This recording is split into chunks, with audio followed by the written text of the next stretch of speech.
And we're live. Hey guys, welcome to Whiskey Charlie, the War Game Chat. As Kev is away from his desk and walking up in the last second. This is what goes on behind the scenes here. But welcome. 30 seconds. Exactly. Welcome to our Christmas show tonight, the last one of the year. And I'm Mo from Mo's Game Table. I'm joined by my co-hosts, everybody's favorite Gimp with the Limp, the Gimpy Gamer, Nate Rogers. How's it going, Nate? It's another glorious day in the neighborhood. Happy to see you guys all here. Yeah. And have a merry early Christmas, just a few days away. Merry Christmas. And the War Game Wizard from Oz, Kev Sharp. How's it going, Kev? I'm doing great now. I'm a whole lot better. Doing better now that I got that bottle. Got the bottle, got the hands washed, took care of things. We're good to go. Merry Christmas, everybody. Merry Christmas. And as I said, it's our last show of the year, and we've had a great year so far.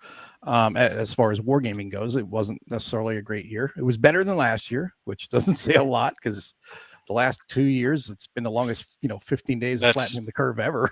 But I was going to say, that's still debatable.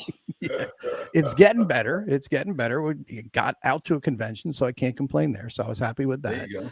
And we've got a bunch of games that we got to play. So that was a lot of fun. And Kevin and I even got some games online to do some Friday night fights going. And you guys still haven't played your game online that you're supposed to play. I know. Well, Nate's a busy guy. He's got like this big channel and he does got shit to do. And he has 14,000 kids. So. Look, I got 4 that I know of. I'm still waiting for that knock at the door with like a little 10, 12-year-old, something like that. Like, hi, you remember me from college? Told you not to do that 23andMe. Are you my dad? Telling you, man, there's some, kids. How long ago was I in college? Let's see, he's 22. Yeah, they'd be about 12 by now. Yeah, 12, 13. Wow. Somewhere around there. It's not the Mo show. It's Whiskey Charlie with all 3 of us. The shenanigans go equally across all 3 of our channels here. So, well, Mo, you were in the military. I guarantee you had one of those days where you woke up and looked next to you and go, I don't remember you being there when I went to sleep. Well, what do you think that's the exclusive purview of the military? Yeah, I was going to say, that's military in college. That's not. Yeah, I was going to say that's anybody has gone to a bar. Yeah, right. I'm sure, and both men and women. I'm sure there are plenty of women that woke up with a guy and ideally, or for me anyway, perfect world, I'm waking up next to a woman, not a guy, because that would be awkward. No, it was a woman. Oh, good for you! Congratulations. She was attracted too. I was proud of myself when I came to. So John's saying, "Wow, the Gimp is young. It's been 35 years next year since he graduated from college." Wow. And then we got some. We got. Oh my God! Wow!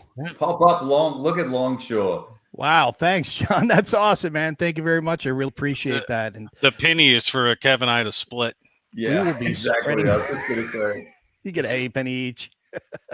Yeah, dude. I'm enabling money on my channel. I'm gonna have premium I really appreciate that, and you know what?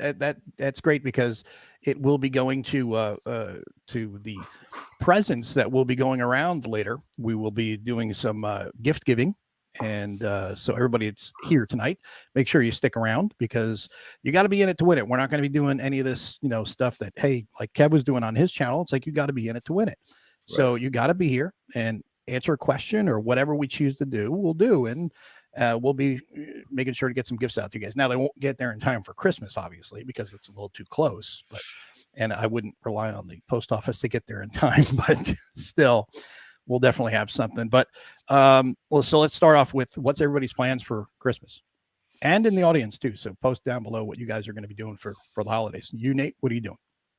Same thing as always, setting up the camera so I can record some things she's never going to watch again.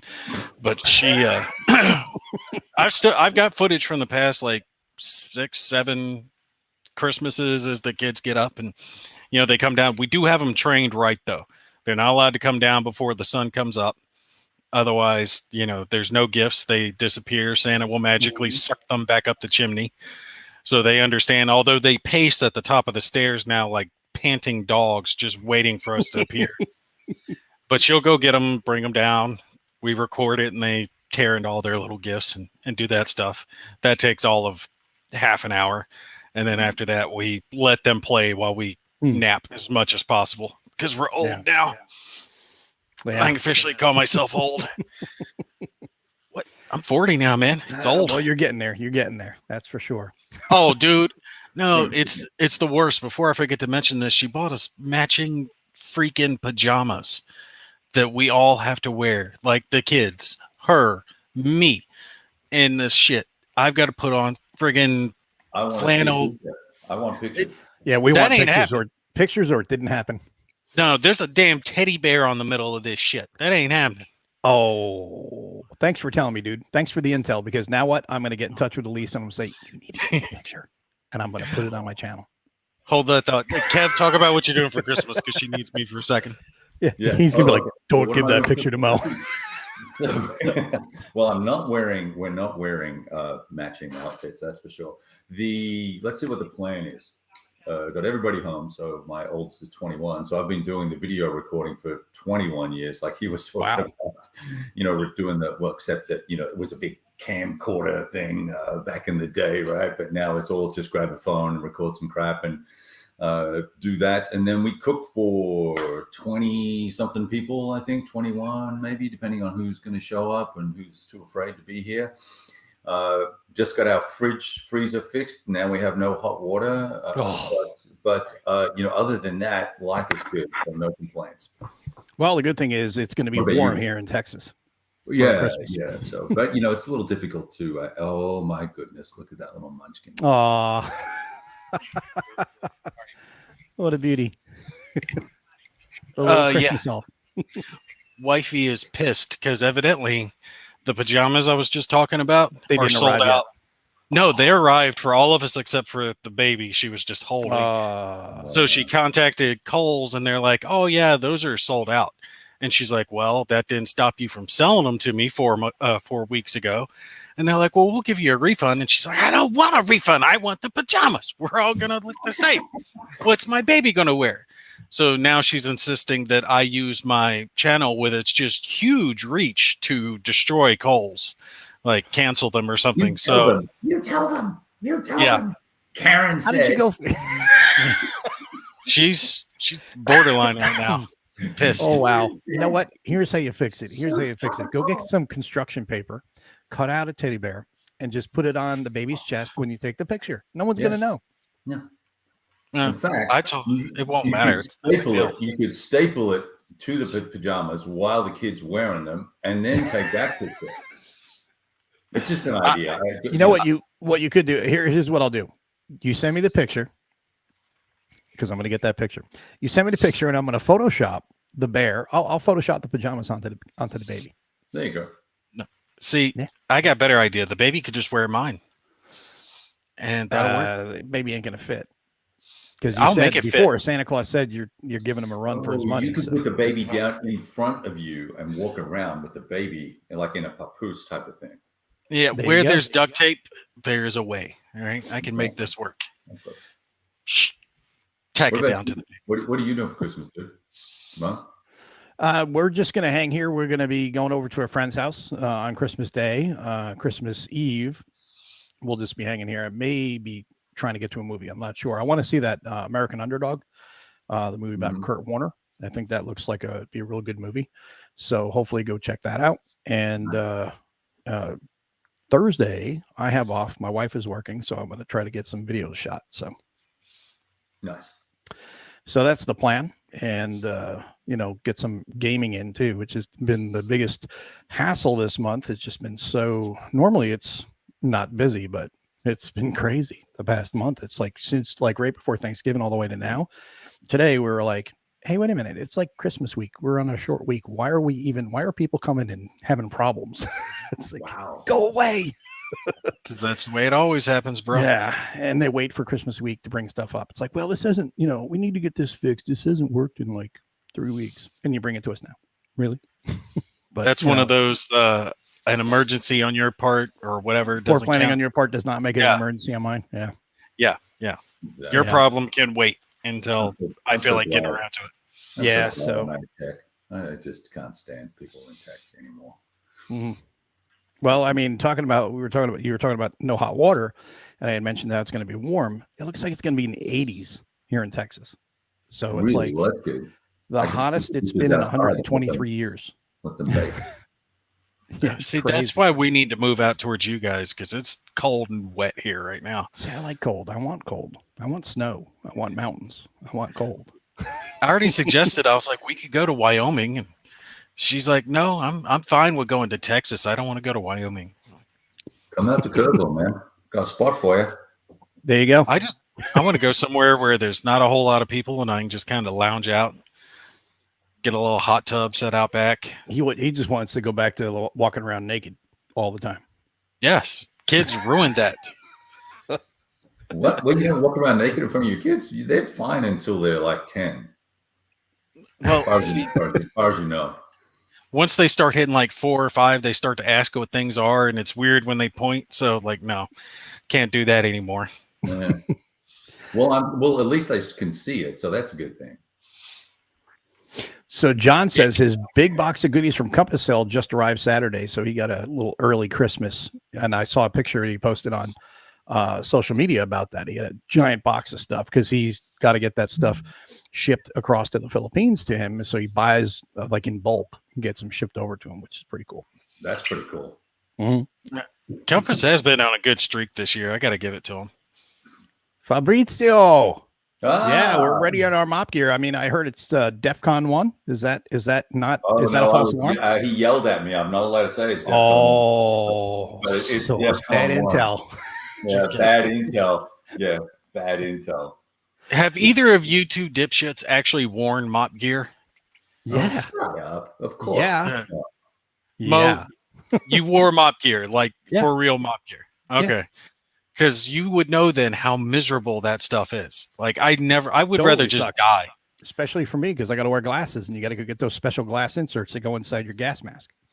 Yeah. And I was using Screw the old M17, which was different than they have now, what you guys wore. And then when I went from that was what you wore, infantry wore that, we wore that in boot camp and stuff. And then when I was on a tank, it was almost like a Scott pack mask because it was a big full face mask. And then you hooked it up to the air particulator unit inside the tank to blow in cold air, hot air, whatever. It wasn't hot air. It was usually cold air. But in a tank, it was actually good to have because you just take that hose and you stick it down your hot suit and turn it on. And you get some cool air blowing through you when you're out in friggin' 29 palms on 120 degrees inside that damn tank. It feels pretty good. Yeah, we didn't have access to any of that when we were deployed. We had Humvees that, if we were lucky, they had armor, and they wouldn't let us freeball in the damn mop gear. So we had our camis and everything on underneath, then the mop gear on top of that, and then the 130-degree weather. And they're like, we're looking around like, okay, we're just going to drop from heat exhaustion. They're like, it's okay, just drink water. Like, hydrate. Water. Like, dude, we're with, just gonna die. Got to hook the thing up and then tilt it so you can drink. It's the whiner army. Yeah. I didn't know the Marines did so much whining. I knew they did a lot of bitching, but not so much whining. What's up with you? You've got bitching soft, man. All these kids have made you soft. No. Bitching is part of the Marines. You're always, if you're not bitching, you're not a Marine. You've always got to complain about what's going on. That is true. Happy troops are always bitching. But Fabrizio says not DEFCON 1 yet, but Santa could bring some top secret dispatch for him. So who knows? Well, let's hope Santa comes through because I liked what I heard earlier this month. Yeah, a lot of good stuff coming down that road. Great show, by the way. You did a good job hosting that, Mo. That was good fun. That was fantastic. Yeah. Good thing I got in there in a timely manner. So Stigler says, did you see the GNT monthly email today? Hang on to your hat for January 4th. A bunch of stuff is charging. I did not see that today. I did not see it today. I have not been paying attention to the email lately. I need to. Not sure what. Well, I guess Vietnam would be one that's going to be charging. Yeah. I saw the email dropped, but I didn't get a chance to read it since we were out so much today. Well, let's pull it up and have a quick little look-see here and see what she's got to say. Oh, we got a little live intel here, and this is going to be hopefully better than what we got before with the false DEFCON 1 alarm. All I'm saying is I want mine before Christmas, so it better be here in the next 3 damn days. Or it's going to Well, the throw. good thing is they will be in Texas. Yeah, well, that's the thing. That's what bothers me. It's so close yet so far. Oh, don't even talk about so close. If he's shipping from the same place, it's like 30 minutes away from me. So it's very So close. why don't you just drive over? That's what I said to him last time. I said, I just drive over there. The same with Vuka. 9 P500s, 3 new games, wow. and 6 key P500 reprints. I wonder how many of them are history games. Let's see. Oh, live on the show, we're going to get the GMT rundown from Kev. Yeah, talk amongst yourselves while I find it. Okay. Well, hey, wait, we got a special gift for Jester because he says he's here for his gift. Oh, yeah. I've got a gift Is for it him. picture your butt? Algiers is the name of a city. Algeria is the country. And there you have it. Thanks for playing. He'll know what I'm talking about. I'm sorry, I'm missing this inside joke. It was a while back on his channel. He was bitching about Colonial Twilight, and he got it mixed up. The card for Algiers, he mixed up thinking it was the country and not the area. So, all right, let's see. Charging. We charge for the following games November 29, 30, and are now shipping 9 P500. So Battle Line. Nice. Okay. CNC Ancients, Conquest and Consequence, Dominant Species, the Euro, Red Flag over Paris, Space Core, Last 100 Yards, Volume 3. That's a new game, Triumph and Tragedy, Twilight Struggle, blah, blah, blah. Our next charge will be Barossa Army Group Center. oh, really? They're going to do AGC, huh? That's a surprise. Yeah. Yeah, because it seemed like that was going to get pushed aside completely and forgotten Into about. the Woods, the Battle of Shiloh, and other great battles of the American Civil War. It's too hard to play game. Did I say that out loud? I'm sorry. No, it's a great system. It's a great system. It's it's my ASL of the Civil War. Pacific War. There's a reason they did simple Great Battles of History, because it made that system so much easier to play. They'll probably end up doing the simple Great Battles of the Civil War as well. Exactly, they should do that. Pacific War, Plains Indian Wars, Salerno 43, Salerno 43 map, Vietnam. They're all charging next January 6th. Nice, Vietnam. So my card's gonna get beaten up hard. Really? How many things do you have in? Everything except for the GBACW. Oh, wow. I think the only thing I've got in there is Vietnam. I can't be the only one that's noticed the prices going up on everything, like creeping up. Yeah, the prices are going up across the board because there's a worldwide shipping issue and there's shortage of, components and not components, but paper and things like that. So everything's well, I mean, you combine that with the inflation that's going on as well. Yeah.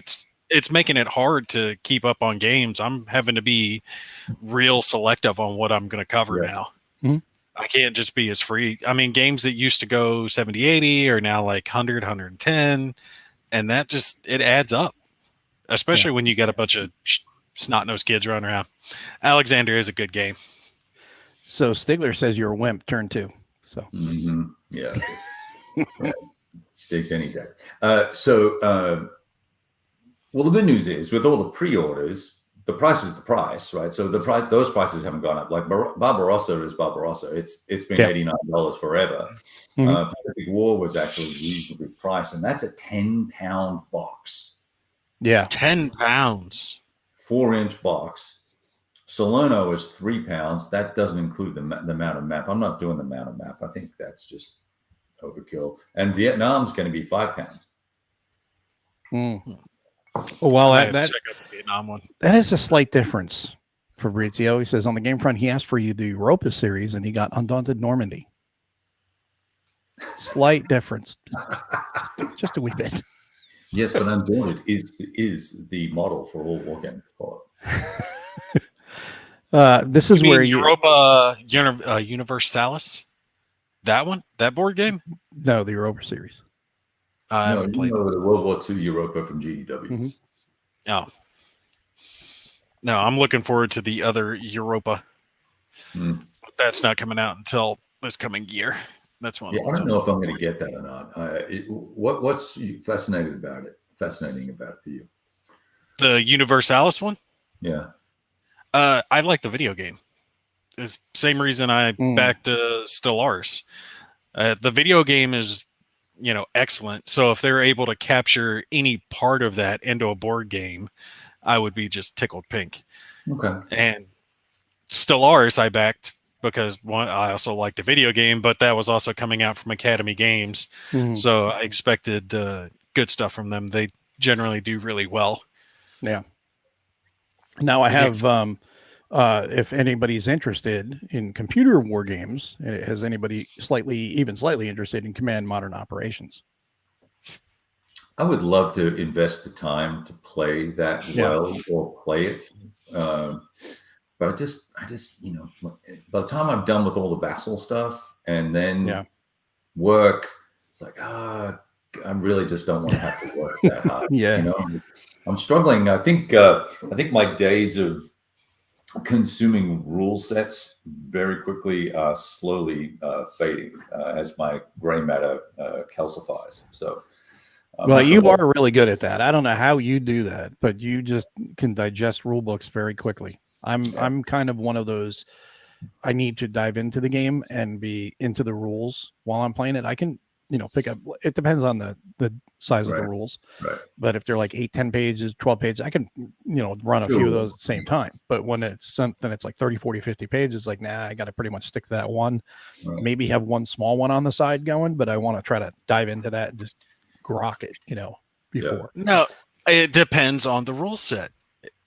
And we talked about this briefly before when we were talking about 1985. I think they did a good job because so much of that rule set is small bite-sized pieces that interlock with each other.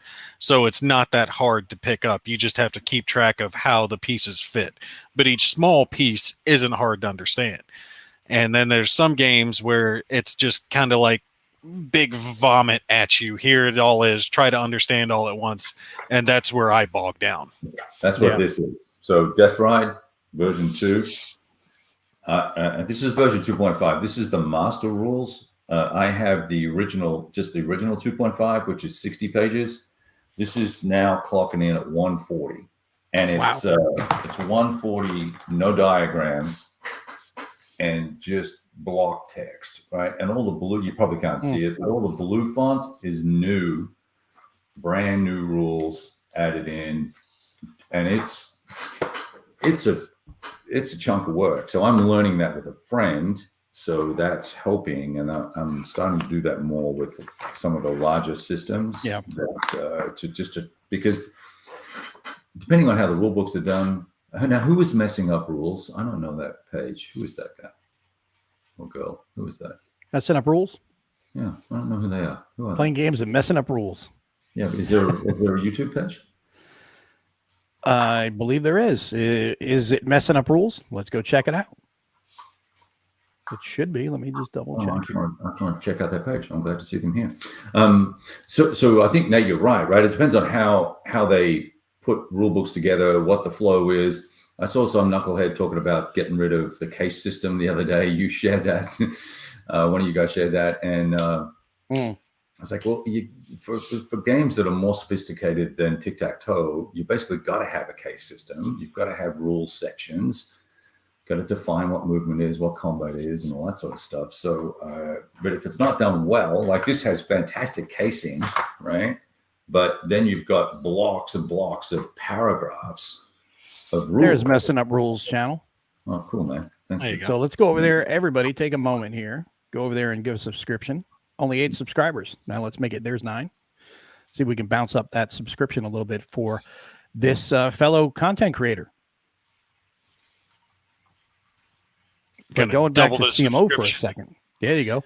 But for CMO for 1 second, the reason why I was bringing that up is because, they've got that sale right now. And it's like $39 or $40. Oh, really? Well, if you go to Fanatical, the Fanatical website, it's $31. So I was like, oh, sold. Save a few more bucks. I might go check that out. Let me because I get the Fanatical emails. I must have missed that.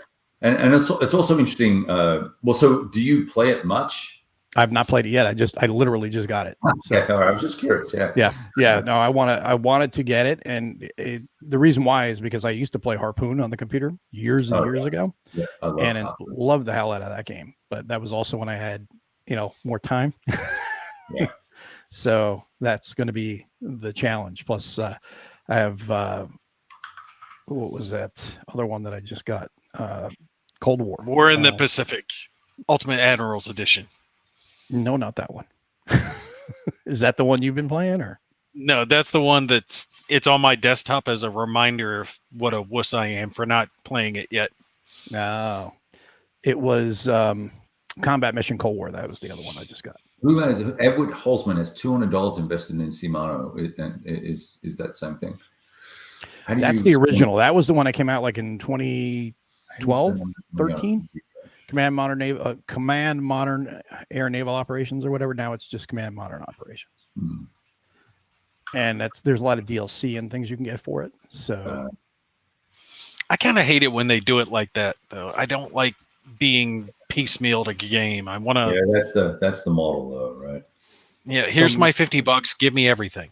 Right. So Message Rule says, just a guy, I have a page but very little content. Well, you know what? We all start with very little content. Just stick with it. Yeah. You'll have plenty. Me too. Seriously. I mean, my video was about 4 BMWs. So, go figure. All right. Well, so now I saw that Lock and Load has their sale on still. Yeah. 40% off. I'm wondering what Matrix has a sale. Oh, okay. I'm wondering what over there is on sale I need to look at, because although I have nearly 99% of everything. So let me ask Messing Up Rules a question. Being it, you have just the one video. Did you just get into wargaming, or is it just you're just starting out in doing content creation for war games? Hell, that's how I started out. Yeah. I started wargaming and a channel at the exact same time. Yeah. Did you really? That's interesting. Yeah. Well, I couldn't find any videos about the game that I was playing, and I was like, well, screw it. I'll just make it my damn self. Yeah, that's one of the things DCB saying, and it's more complicated than Harpoon. He had hoped it was the same, but it's not. And I know that it's going to be more complex. And the one thing I don't like about it is you get a PDF rule book. I want a hard copy of the rules because I like to sit there, read the rules as I'm playing, not look through a PDF. That's good for reference when I'm playing online, but I like the books, and then I can put like little stickies and things like that as reminders to myself as to what I need to look for. Toilet material. Yeah, that too. Library. I've never played Harpoon. I just never bothered to get into it. Well, you probably weren't born when it was released, so don't worry about it. I've seen it. Although I did find one on my shelf. I was tickled to find they actually had the Panzer series by GMT, because I have like 2 or 3 of the expansions. I was like, I wonder if I've got the actual core game itself, and I found it on my shelf. I was like, well, I'll be damned. I'm going to have to pull that one out because I've heard a lot of good stuff about that one. Yeah. So, but Messing Up Rules, just let me know. I'm curious. We're all curious. Are you just getting into wargaming now, or just getting into content creation for war games? And John had posted that it was John Sy did. He said that he just got Margaret Thatcher's War, and seeing that video, it's perfect timing. So that's exactly what doing the content creation is all about right there, is creating content and finding an audience. And you have one person right now you hit the perfect time for that player to see that information. He says, little of both. I've been board gaming and RPG D&D since about 83. I've been interested in historical war games for about 5 years now. So I guess you got a small collection just starting out, in the last 5 years, or did you go hog wild and buy everything? Yeah, definitely a time to get into it. Everything's being released. Daniel's saying we're going to be playing MBT at the next Compass Con. Yes, we will. We will play that. Sweet. And if you and just as to let you guys know, it will. I'm going to kind of spill the beans here a little bit, but CSW Dallas is on middle of May. Make plans to be here, Kev. Okay. So cool. That the you guys announcement suck. All the cons happen near you. None of them happen near me. Well, no one wants to go to Carolina. I mean, what's that? There's lots of cool stuff here. There's actual military bases near me. We've got Bragg. We've got Camp Lejeune. We got Cherry Point. Oh, that's so cute. We have Air Force bases and all sorts of stuff. We got tanks, Hood. We got all sorts of shit here. Don't even talk to me. You guys got the Alamo where you got your butts kicked. Exactly. Oh, so he's got 400 board games and 50th historical war games. So you know what? This is Christmas. It's a time for giving. So get me your information, and you're going to get a copy of this game here as long as it's showing. You're kind of green screening out. Counterattack. Counterattack Battle of Arras, 1940. That is the first gift from Santa Grog tonight.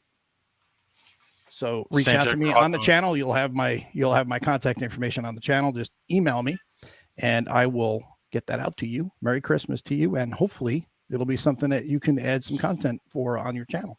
Yeah, nice job. Yeah, be pretty cool. And we need to flip that script. We need to have 400 war games and 50 euros. Yeah. we need more. So, Nate, we're working on one here soon, is what Brant's saying. So that'll be in your neck of the woods. What are we working on? I lost track. The convention. The convention that you were bitching that there's none by you. Well, looks like Brant's saying that they're working on one near you. So that will be cool. Yeah, we need to have some. Got one in Biscuitville, North Carolina. Isn't that like down the street from Gravy? Biscuitville's the name of a restaurant, bro. And they have really good biscuits. This is a really good point. John's saying when you complain about Gimpy, there's no gaming cons that happen near him. He's in the Philippines. Yeah, but there's gaming cons that happen about the Philippines. That's true, but you could be in a position where there's no gaming cons at all. You got to travel across the world to get to them. Traveling to Texas, like traveling across the world. Yes, that is true. It is rather big state. Well, you guys are as big as what? France? Bigger? Not sure. I'm not sure what states. More than likely larger. Or countries. Yeah, no, that's a great point right there. That Messing Up Rules says, fantastic. Thank you so much. This is another reason I'm interested in historical wargaming. The community seems great. It is a fantastic community. It really is. And everybody's very giving. Everybody's very supportive. And it's just a great community to be part of. And that's where doing content creation, you're going to be giving of your time and helping people out. And they're going to, respond in kind. They're going to support you and everything else. So it's a good thing to be doing. Yeah. When I first started my channel, a couple of guys reached out to me, gave me advice, some heads up, some equipment, some games. David sent me a bunch of stuff to help start out. It's a real welcoming community. It is very much so.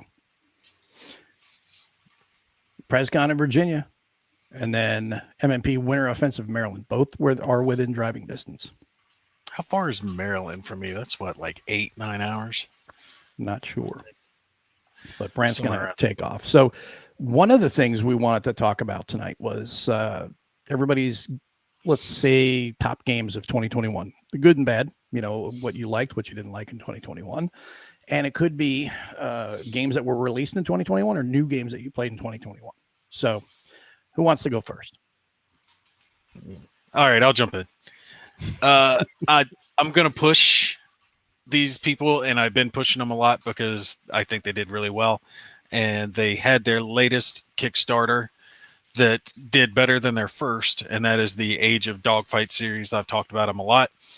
They did the World War I version, which I really liked, and then they bumped it up, changed the rule set a little bit to accommodate for the World War II, which the Kickstarter already went out and they did the whole thing, but they are going to have retail versions, so you'll be able to buy it from their website.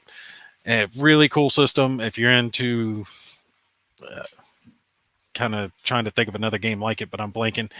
It's kind of like X-Wing meets World War II, and the way that the game plays really well, and they are working to fix some of the issues that people did have with the first version, the World War I version. Everyone, turns out it wasn't just me, complained about the damn stickers. So they rectified that a little bit. But it plays really well. Altitude, climbing in on your opponents, doing turning maneuvers, directional fire, even rear firing guns. So you got multiple arcs, all that cool stuff. You can come up with your own missions. There are other missions that are into it. It can be played solitaire. There's a solitaire-ish version of it that works okay. I'm not going to give them like huge props on that. Solitaire-ish version. You know how it is, like where there's solitaire rules, but they're good to a point. You're going to have to make judgment calls. Yeah. All right. But they do include a die that's specific for the solitaire that does give that randomness factor that you need for the game. So that one really excels. If you guys haven't tried it, definitely check it out. Age of Dogfights, World War II or World War One. They have both, and it's, if I remember right, Forsage Games. Okay. Forsage, and they do really well. As far as games that suck, I can't really think of one off the top of my head. I know Kev's favorite game is U-Boat. He really Never loved that played one. it. I think we beat that dead horse to Watched death. it. Oh, we always got to beat on that. Yeah. Watched that it horse. play, never played it. So, Kev, what about you? Now we'll just keep going around as we think stuff up. Yeah, And sure, guys sure, in the sure. audience, if you want to, chime in, guys and gals in the audience, if you want to chime in, go ahead. Yeah, so I've got a few things. So I pulled up my gameplays for the year, and I think the two games that kind of surprised me that I enjoyed the most that were new to me was Hanu, the France 1940, the sort of Ghost Light game. Yeah. I really ended up enjoying that once I got through the rules and the goofiness of some of the rules and some of the bad wording. I think it's got lots of potential, so I really enjoyed that. And Is that the important one? That's the important one. That's the one that has all the very important rules in red, which is actually a consistent methodology through the full GOS rulebook I found out. Oh, wow. It's real special. Not my favorite thing, but a very interesting look at sort of tactical combat at that sort of company battalion scale type of thing. So I enjoyed that a lot. And then my surprise win, where is it? I'm just looking here on my screen, was Line of Battle. I don't know where it is on my screen, but the Washington, to take Washington, I loved, after playing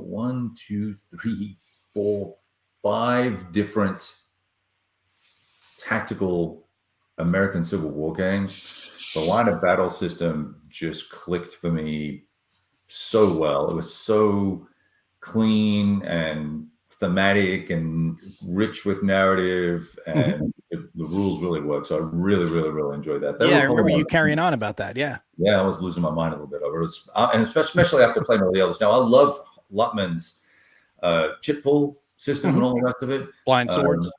Yeah, the blind sword system is great too. Like I could, but I see that as being slightly lighter, right? And a little more abstract, but also very, very, very good. I bought all of the games in the system. Hey, Jeff. What's going on, Jeff?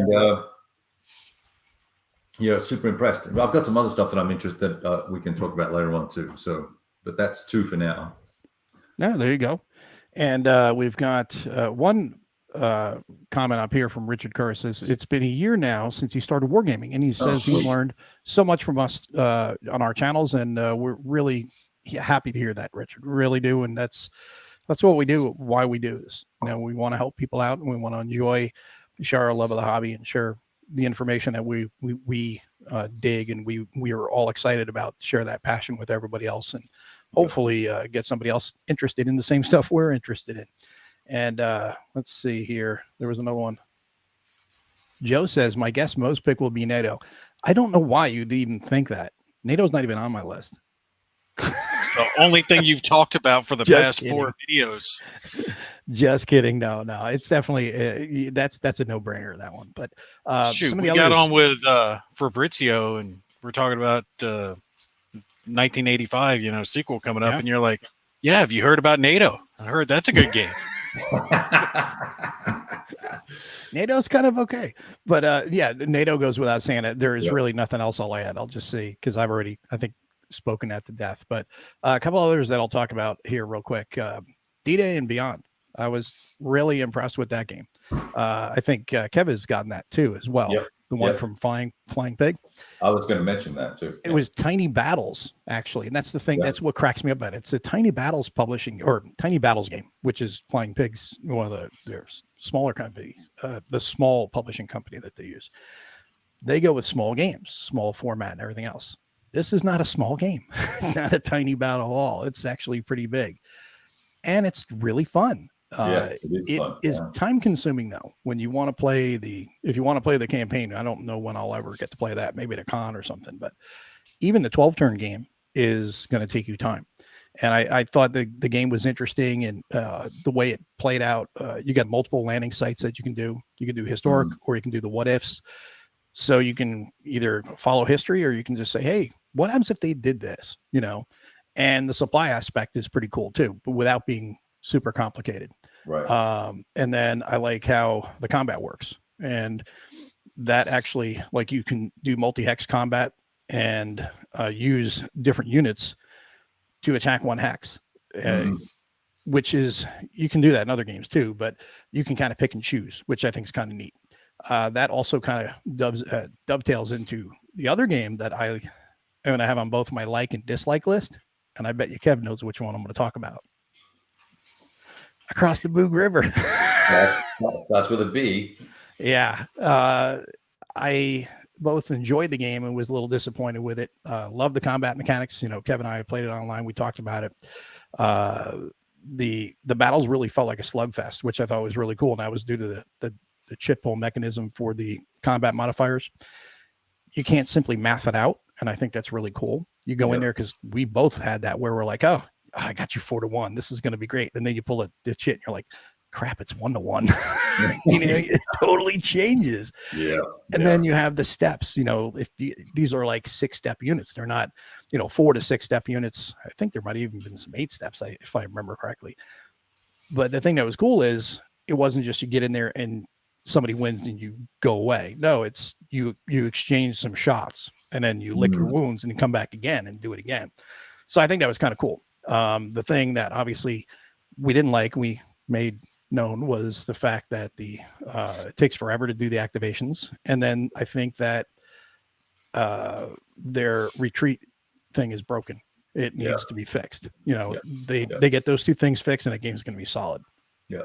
Yeah. The first one's a big issue, but it's kind of fundamental. But anyway, yeah, that's a challenge. That would have been on my list of one of the least favorite games I played. And I think the other one, which was 20 minutes or whatever, but Firebase Vietnam was just the magazine game from C3I was terrible. It's just, and Battle for Kursk was also Vietnam Yahtzee. Vietnam Yahtzee or Nazi Yahtzee. And the Battle for Kursk was pretty weak as well. I wasn't super impressed with that, but it was a magazine war game. It was a magazine war game. Sure. But someone had put quite a bit of work into it, and I think kind of build on that Battle for Moscow theme, and it just was odd to me. But anyway. Well, magazine game isn't really an excuse, because there are plenty of magazine games that did so well that they became full-fledged, box versions. Yeah. So, I mean, you can say, well, it's a magazine game. It's not the end of the world, but you can still expect a certain level of gameplay out of it. Actually, speaking of which, to mention that, I've been meaning to mention them. Yes, I really did love the game, but I did see they put out a notice that they had some extra copies left of the first version that people can buy on retail. So if you don't have a copy of the game, go to their website. You can order if they've got any left. I wouldn't be surprised if they were selling out quick. They didn't have everything available, but handful of stuff. Core games, there were 2-player packs, 4-player packs, Train Pack 1. I would have got Train Pack 2, but they didn't have that. Plenty of stuff. Best miniatures that I'd seen all year, hands down, was Company of Heroes. Nice. Best miniatures. And I hate to say this, but the worst miniatures would have been Car Wars 6th edition. They just they weren't that good. Really? I don't want to hit them. They just, I don't know, the material, there wasn't enough definition. They were kind of like injection molded into the shape. And because of the way they were done, the details of the cars didn't stand out that well. So when you tried to paint them, it came out looking kind of wonky because everything kind of Soft it looked like details. it looked like it bled together like Play-Doh. You know, Mm, Mm. yeah. it was hard to really get that extra detail to shine through. That's I a ended up shame. having to use metallic paint to kind of make the detail stand out. The gameplay's excellent for it. I really like the game itself, but the miniatures were a letdown. Company of Heroes, though, you can get it if you don't have a copy yet. Definitely go order it if you like it. Excellent game, and by far best miniatures I'd seen all year. Nice. And another game I wanted to mention, game series, the Cry Havoc series, because I cover some different stuff that these two don't like. This is old school medieval man-to-man combat. Well, you don't like that. No, No, just the way you said that. You're like, these guys don't like it. We're Well, grumpy old men. you don't. No, it has nothing to do with that. You just don't like that type of game, which is fine. Depends. But Depends. I might play it, but I wouldn't go buy it. No, it's excellent. I love the man-to-man combat with Mhm. swords, boards, spears, bows and that's cool. arrows. Yeah. You know, fighting over a castle, besieging it. So the Cry Havoc series, the one I specifically played was the word that I can never pronounce right, Ager Sanguinus, Ager Sanguinus. Okay. Really, really, really cool game. They've got expansions for it. There's a group on Facebook if you're into that gameplay where you can get more information. It's the Cry Havoc group, fam group, whatever on Facebook groups. But definitely check that out. But a lot of Kate time to get it here because I don't think there's a whole lot of local distributors. So you'll probably have to pay a little more in shipping because it's going to have to come from the EU, not anywhere local, unless Noble Knight's selling it, but I don't think they are. I could be wrong on that one. Who had a favorite solo game, solitaire game? I would say solo game.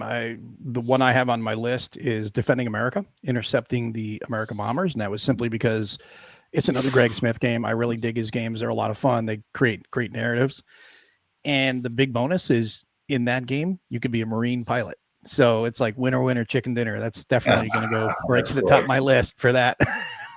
That's great. What about you, Kev?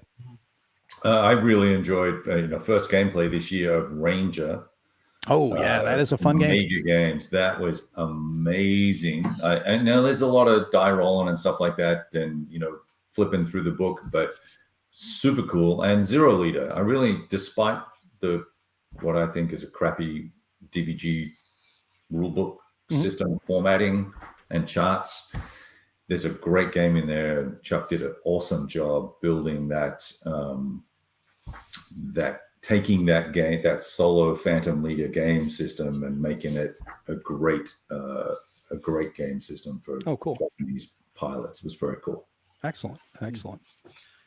I would go with one that's a little different, and it hasn't officially released yet, but it's literally around the corner. I expected it by now, but shipping got delayed. Core Space, my all-time favorite game. They've got the second version. It's already out, like the original version released a few years back.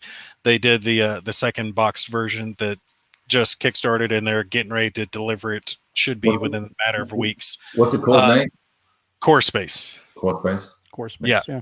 They're the company Battle Systems. They do that cardboard terrain. So the game comes with a neoprene mat, and then you build the walls and everything out. It's got little cardboard tables and chairs and computer terminals and all that stuff. The neatest part of it is the crates in the game are built specifically to the size of the weapon tokens. So when you search, you actually open up the little terrain to see what you found in there. And you'll find ammo, med packs, pistols, shotguns, that type of stuff. Easier. By far. Yeah, the best miniatures skirmish tactical game I've ever played. Love the system. It can be played solitaire, it can be played cooperatively, it can be played competitively, one-off scenarios, campaigns, and the terrain looks great. I'm using, actually coming up, their Fantasy Village set to play a series of bolt action games. The World War II. Oh yeah, you showed us those pictures. Yeah. Those do look sharp. Yeah, that's going to look real good. Their terrain just looks excellent. You can spend a few hours in an evening putting the packs together, and you have plenty of buildings, like full-fledged buildings that you can pull the top off, have the infantry inside to have their sight lines, all that cool stuff. And it already is like colored, designed, all that cool stuff. You don't have to spend hours and hours painting it, and it goes together relatively well. I mean, it is cardboard, so it's not perfect, and it is a little more fragile. But for the amount that you get versus what you're spending and the time investment, it's hard to beat. Is it so is it $100 for like the Galactic Core system? What is that? Okay. What you probably saw is their terrain pack set, the Galactic set.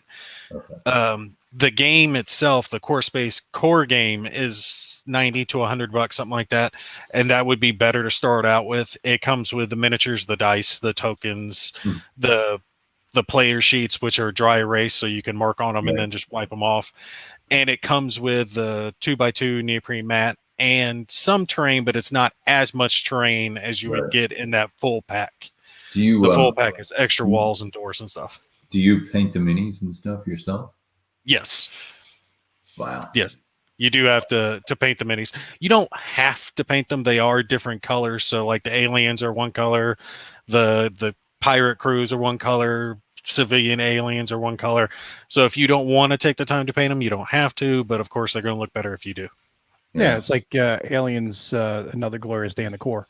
Right. You were playing it, you didn't even paint them. And I was like, man, I can't get that on the table without painting it first. It adds to the fun to me. And it's kind of like, when you get a game, you want to clip it before you play it, kind of sort of thing. It's like, I want to paint it before I play it. So that was one of the first things I did. I just didn't have the time. I had so much other stuff I had to cover. Oh, speaking of which, though, there is something on my table, or getting ready to be on my table, I've been painting up over the past few weeks that I've been wanting to play for the longest time, which is Imperial Assault, the Star Wars version of basically Descent by Fantasy Flight Games. The miniatures are great. I love the little AT-ST Walker and friggin' Rancor that can just look awesome. I mean, big-ass miniatures, and they paint well. So I'm really looking forward to getting that on the table. Plus, Stormtroopers are easy as hell to paint because you can just prime them in white and dab black in a few spots, and you're done. Yeah. And, Messing Up Rules says he's playing Castle Litter, easy to play, tough to win. Yeah. And that kind of dovetails into one of the other solitaire games I was going to talk about real quickly, which I enjoyed, was Soldiers in Postmen's Uniforms. I thought you were going to say Lancereth Ridge. No, that's not even out yet. Soldiers in Postmen's Uniforms came out this year. That was released on Kickstarter, or ran through Kickstarter late last year. 2020, and then came out this year, and that's a neat game too. That whole system, the Valiant Defense system or series that he's doing, is just a really neat spin on the States of Siege, and it's a lot of fun, and it's really easy to get into. A simple rule set, and just frustratingly tough, but fun. Yeah, you keep coming back to it. What is the name of the sub game that he made? What was that called? Undaunted Normandy? No, the sub game, the submarine game, and I totally By Stealth and by Sea. By Stealth and that was a good game. That was another good one. Yeah. You're just managing complete crises every second. Yeah. It's like, wow, it really sucked to be these guys. For those of you who don't know, we're talking about designer David Thompson. Yes. If you haven't heard it before, he designed all these games.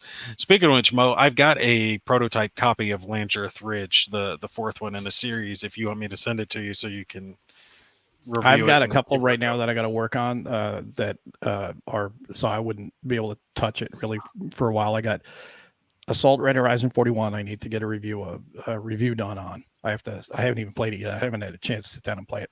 And then I got to work on a Purple Haze. I got a prototype for that. So I'm curious to see how that's going to work.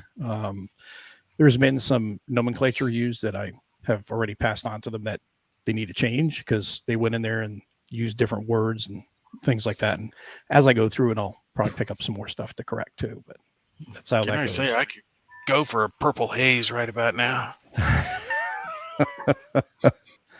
What, the funny thing is Charles was saying that he just set up Ardennes 44. Yep. Which is because Battle of the Bulge is happening very, very soon right now. And being that December 23rd, there was December 23rd to 27th, Ardennes was covered here in cells. That's going to be the next gift to the next person that we're going to choose. Look at you segueing. Hey, this is you gotta host, you gotta produce, you gotta do the whole thing, man. So, who wants a copy of Cells that does not have a copy? First one to answer wins. First we one gotta to do another giveaway because I got a couple to give away myself. Jump No in one told me I anytime. need to bring a giveaway. I just did 10 games, so I'm all out. Yeah, you just did a big one on your channel. I got a few here that I can give out tonight. So, Oh, by the way, there's my little Moe's game table coffee cup, guys. Look at that. nice whiskey Charlie, man. Yeah. Look at that. That's sharp. It looks like Stigler was the winner. Stigler is the winner, so he'll take it on. So, Stigler, just contact me with your information, your mailing information. I will get that out to you. Merry Christmas. Don't worry, guys. Just sending his butternut uniform for some fatigues. There you go. So I want to see some coverage on your channel too when you play it. I think you'll enjoy it because it is whether you're into the bowls or not. Because I know some people are nuts about playing the battle bowls like they are Gettysburg, Stalingrad, whatever. You'll like this because you can knock out the game in the evening, 2-3 hours, and it really does move smooth because it's only a segment of the battle, and everything's done through movement points. So that's the cool part. You got to make your choice. Excuse me. You got to make your choice: move or move and attack, using all your movement points. So you really have to think about it. I think that's a pretty neat system. And he did that designer did a game set Gazala as well, which was yes, excellent. Which I think they're reprinting, and I'm curious to get a copy of that because I wasn't a big fan of the artwork of the counters, but it was a great game system. Yeah, look at you, Mo. There you go. Oh, mate, where is yours? Did you not bring yours to the session? Shame on you, young man. Hidden from the children. Really Otherwise, it would be in pieces all over the floor. You didn't show what's on the back, did you, Kev? Yeah. Not only is it Whiskey Charlie, but the big board, roll dice. My little catchphrase. That's it. Excellent. You know what else was good this year? Kharkov Battle. Compass did some great games. Kharkov Battle. The Korean War release, despite the snafus with the counters, was excellent. I really enjoyed those two games this year. They were good. And of course, Russia. I played Russia Besieged as well, but everyone knows about that game. I think that's old school. Well, they've really stepped it up the past few years, and they've become my go-to war game publisher without a doubt, by far. They're just really pushing out stuff that is just at a steady pace, and they haven't broken it, which is just fantastic. So. Yeah, I'm really looking forward to that. What was it, Tank Ace, that you played? American Tank Ace? Oh, yeah. That is fun. That is a fun game. That was pretty cool. It is. It's one of those, you get out there, you're like, oh, these guys aren't going to shoot. Oh, crap, they're shooting at me. Oh, damn, I'm dead. That sucks. There's been a lot of individual tank level games released in the last little while. There's the one from GMT, I forget what it's called, but Tank Duel? Tank Duel.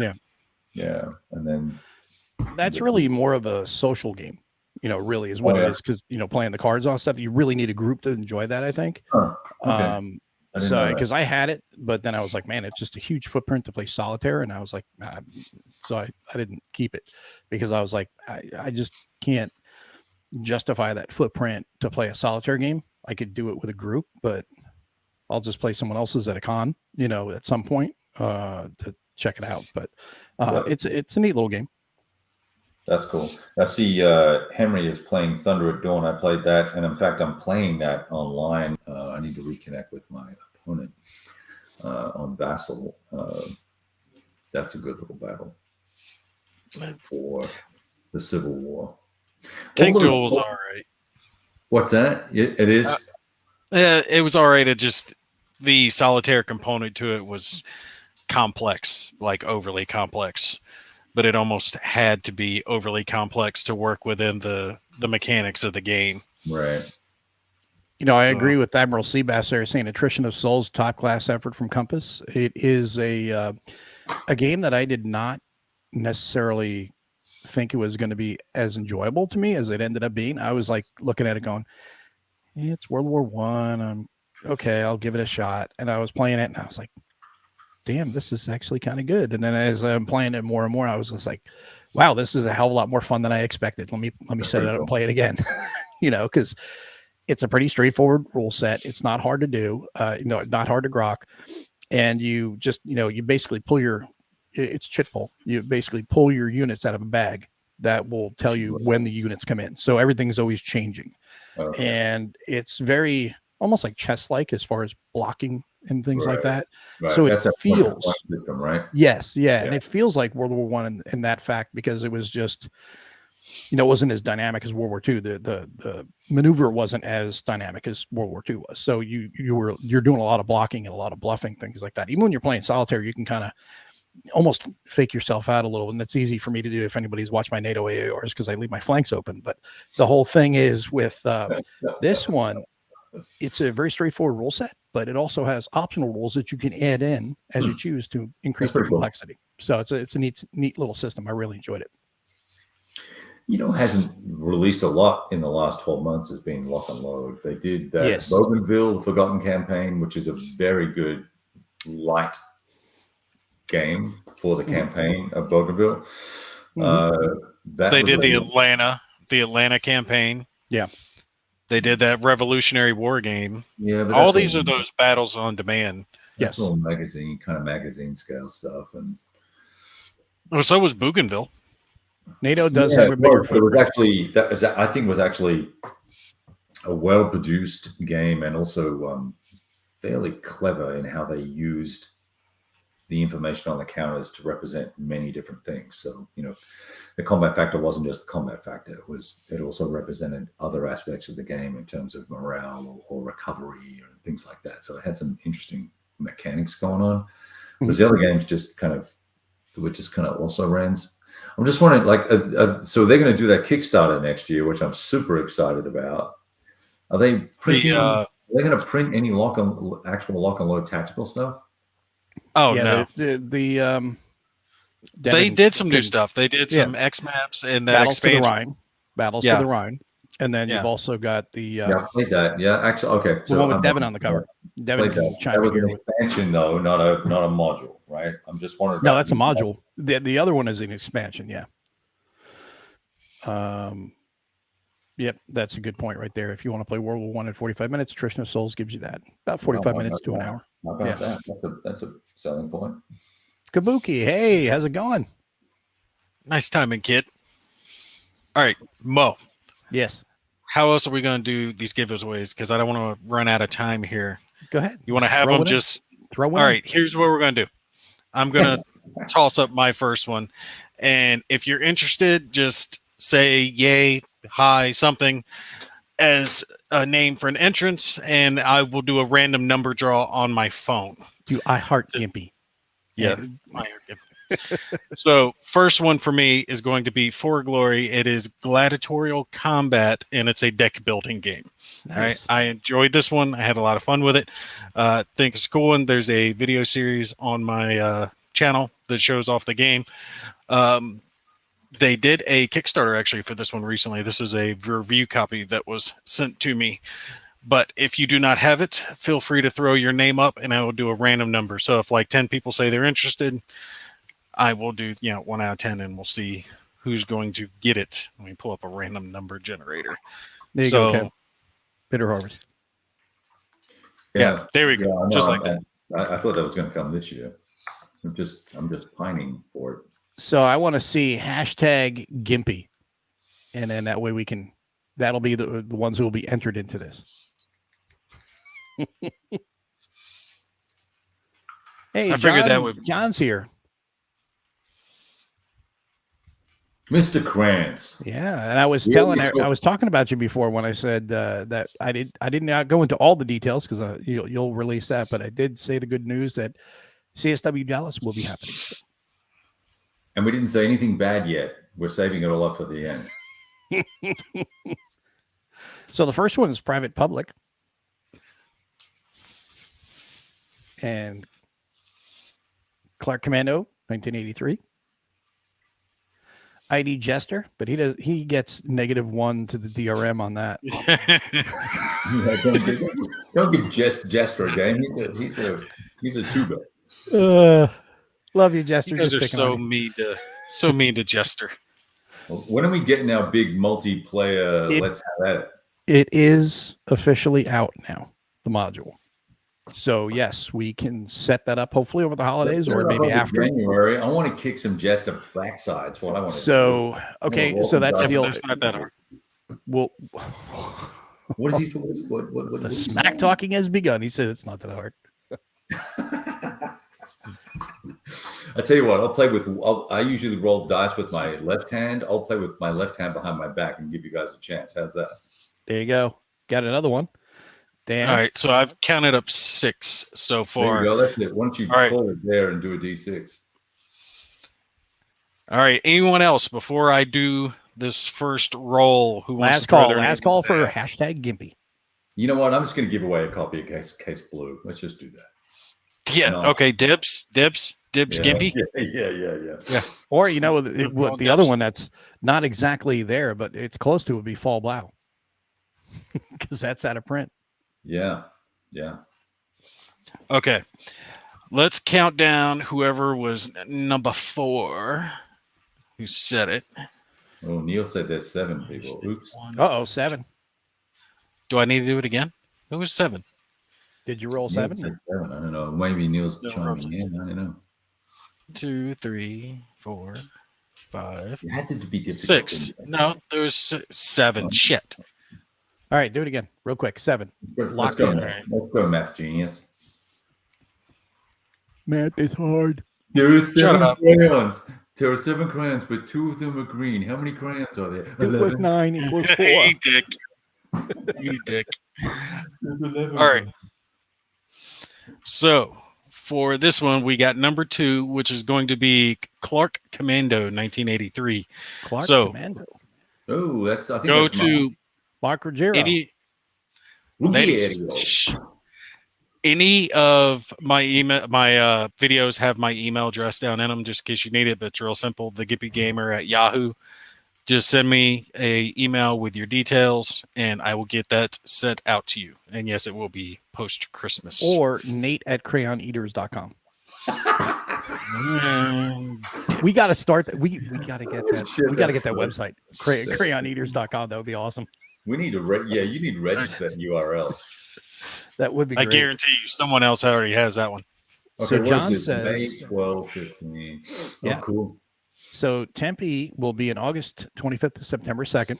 CSW Dallas will be May 12th to the 15th. Both sites will launch after the new year. So if you guys are thinking about going to conventions next year, here's your early warning to start getting those dates set aside. Oh, look, John Longshaw's got a comment about your random die roller. Uh-oh. This one? Break out the Wheel of Fate? Yeah.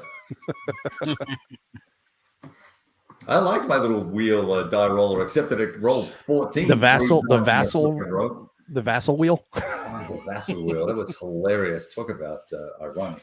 Red. It's cherry. That's easy. Well, what other games? What other games you have to give away, Princess? What else have you got? Yeah, what else you got to go? Because you're. Oh, Stalin's Triumph. Nations of War. Very nice. That's a great freaking game.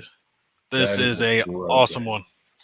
In the process of going through my collection to figure out what I was going to donate for Christmas, I figured out that I actually have 2 copies of this because I did the boot camp series on it, and I must have gotten a bunch of shit sent to me. So since I have an extra copy, we're going to do a giveaway.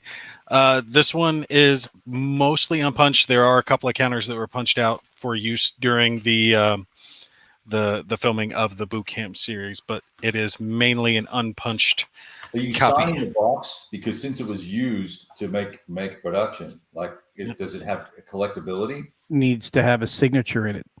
Yeah, I got a thinking picture of Mo in there on the inside cover. There you go. That'll Motivation. be sure to scare everybody. So what I want to do is just while we're doing this, we're going to he's already jumping the gun. We're going to do something a little different. Instead, no one else post here for a minute. And what we're going to do is hashtag Crayola.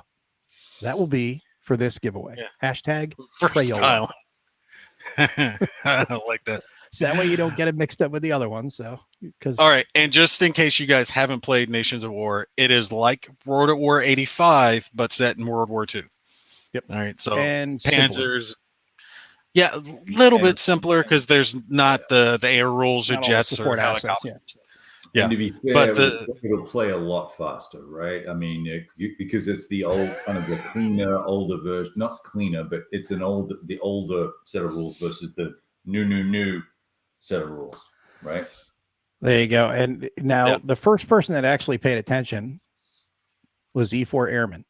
He had Crayola first. Yeah, and he's a good dude. You should let him win. Just saying. Actually, I think E4, he might have won something on my channel at one point before. Well, look at them all jumping in. Don't count Jester. Let's go see. 1, 2. Wow. That is so mean. I was nice to Jester. I don't know why you guys treat him so badly. So I'm just poorly. busting his chops. I love Jester. Is it because he's funny looking? No, I think it's because we're all nice, and here you are picking on how ugly he is. Why do you say that about Jeff? The poor guy. I mean, he's just funny, right? Uh, Oh, you got. But he was smart enough to get a British guy on his show. there you go. Well, Yeah, we need to have a so Brit. he with class, it makes it all fancy. Yeah, you should talk like that. Yeah. Seriously, There you go. tell me you guys couldn't listen to Tony talk for like hours. He's just like a British historian telling me about history, and I'm just like in La La Land. Like, yeah, Tony. You mean Dean? Tony Rough Kinner? swordsman. You mean Dean? No, I'm talking about Tony and Fabrizio. Oh! You went from Wow, Jester's show to Change the topic. Here we go. But Wow. Tony is British. All right. Yeah. There's only like a handful of Brits. It's a small island. Most British people are full of BS. They just cover it up with a fantastic accent. Okay. Yeah. It's just fascinating as hell. I mean, I like history, and he's just yapping away about it, and I'm just in La La Land, loving the hell out of it. Well, Mo you know what, remembers E4 like Airman? after you. E4 Airman. Email me while Gimpy is taking his time. You're going to get yourself a copy of Aris. You can see it there. Another copy. I have 2 copies of this. Oh, that's cool. So that's going to E4 Airman. Merry Christmas. You gonna roll a die or do something, Nate, or are you just gonna sit there and talk about? Well, I don't have a die, so if one of you, Kev, if you got a die and you want to roll it, oh my God. you may roll it. How many? You got to read the rules for him. You got to roll the die. Yeah, how many people, Princess? I want someone who's not a dummy to help me count, so that negates you two. Oh Let's see. 1, 2, 3, 4, 5, 6, 7. Wait, I got lost. Shit. I got lost. How many crayons? told me. It's talking about crayons. I'm getting hungry, Not man. What the drinking hell? that much tonight. Jeez. All right, 1, 2, 3, 4, 5, 6. There are 7 crayons in a forest. And Shut Kaluki's up! in there too. If a Killing green me. chews a Crayola and no one's around, doesn't make a sound. All right, where is that? Okay, 11, 12. This is true. John knows. John's got dice 13. because he rolled them during the entire friggin' Learn to Play for Battle for Germany.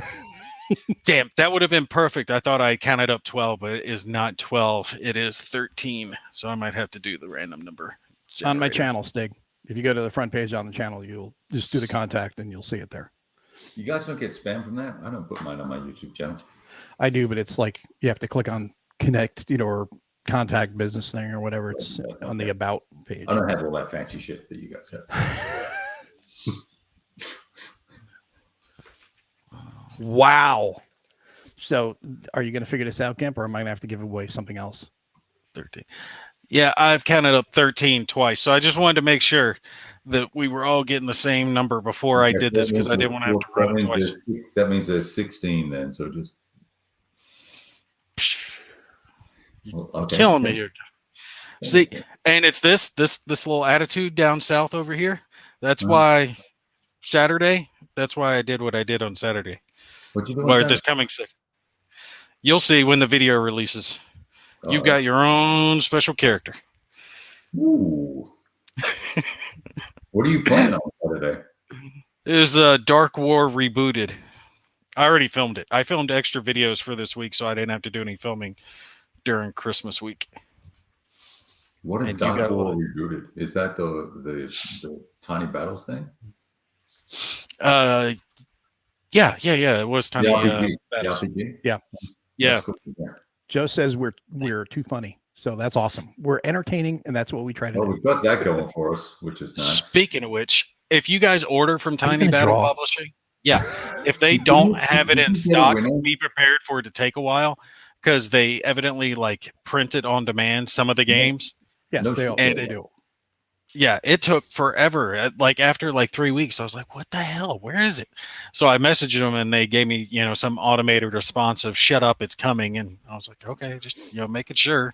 Well, they Don't hand be- paint every counter. So Yes, and you know what else is coming? The draw. Why don't you get to it? yeah, can you I tell us just the did it. I did it. what It number? is number 6, Oh, geez. Never and that means it is Dennis Gerlach. You Dennis are the Gerlach. winner of the Crayola Challenge. Dennis Gerlach wins the Crayola Challenge, and he wins. What game was it again? I lost track. Stalin's Triumph. Nations We at talked War. about it 30 minutes ago. So, Jeez. and, I'm glad and, I don't have anything to John give is away. asking if Bill is joining tonight to do a guest unboxing. We'd have to adjust the camera up a little bit, though. Which Bill. Okay. Bill Thomas, yeah, Right. he does his awesome unboxings. Look, I'm which wearing have set pink the in- gold I'm standard. wearing pink in his honor. There you go. Nice. All right. So, Dennis, take and contact me at the email in any of my descriptions or, the Gimpy Gamer at yahoo.com and send me your details and I will get it to you. You're killing me, dude. I'm gonna go get a drink. You talk amongst yourselves. I'll be back. Wow. So you're wearing them out, man. You're just wearing them out. Did you have anything else to give away? No, that was it. I just had Okay, because I was going to say you better get started now because we'll be here another hour. Shut up. I've noticed it does take me a little while to do it because I do my look at that. my fundraising on like January, February timeframe. I'll do one video a year where I say, "Hey, send me some money so I can replace equipment, buy lighting, and shit like that." And then afterwards, I'll do like a giveaway to say thanks and give out a game or two. And I found that what should take me 30 seconds for some reason takes me 10 minutes. None of those videos are quick. No, It just is what it is. this is true. There you go. So, But I'm you happy get to more- make other people happy. did you get more whiskey? I did. You're licking your fingers, so I know you got more whiskey. You can't let a drop go bad. That's how you can tell when it's a whiskey drink. It gets on the hand. It's like, I gotta get that. What do you have in there, Kev? A little Knob Creek. I'm actually drinking Rabbit Hole. I've never had that one. It's awesome. Really? That sounds like something you would drink. And I got a Yeah, I like it. 'cause bad you go mental down the image. rabbit hole. You got a bad mental image over that, Nate? Yeah. It's everything that it's that and more. I was just seeing you pour a shot into the rabbit and just tilting that little fucker up. Oh, there you go. That'd be kind of I could not get behind that. All right. I have never tried Rabbit Hole. I don't know. I like Crown. That's what I stick with. You It's trying always to been send my me an drink of email? choice. You got my email, right? I posted it up top there. And it's also on the Mo. YouTube page. Mo fantastic. No, it's Fantasy, not Fantastic. So It always looks like post that shit up and tell me it doesn't look like fantastic. maybe to people Yes, who can't spell. Fantasy science fiction. Yep. And then Ice Hole Beer. Off. I still feel. Nice. So you have no more to give away, Gimpy? No, you had a couple left though, didn't you? Grouchy bastard. You don't have any more? Woodford Reserve is a good one too. Yeah, there you go. Yep. Come on, Nations at War, Stalin's Triumph is a excellent game. I think I did very well there. Is a Ooh, good one. Horse Soldier Bourbon. Not tried that one. Yeah, I would like. I've seen that on sale online a lot, but I've always been reticent to try it. But I'd like to. Well, this goes without saying. Buffalo Trace. Yep. If you can find it. Yeah, That's the talk problem. about very popular. Yes. fine. So I got a question here. Who, for the people who watch my channel, Blanton's is another good one. What was the last magazine that I did a preview of? Blanton's? Playgirl. No. No. By the way, I need a copy. Anyone while we're here, while we're waiting for answers, anyone who has the Brook Compass magazine, Paper Wars magazine, they don't want or played it and don't want it anymore. I'm a buyer, so but I want it for less than $45, or whatever it is on retail. What that would be magazine is this? incorrect. That would be Paper Wars, whatever it Paper is. Wars. Oh, the most recent one that they did. Yeah, I think it's the most recent one. It's got the Ding, ding, ding, ding, ding.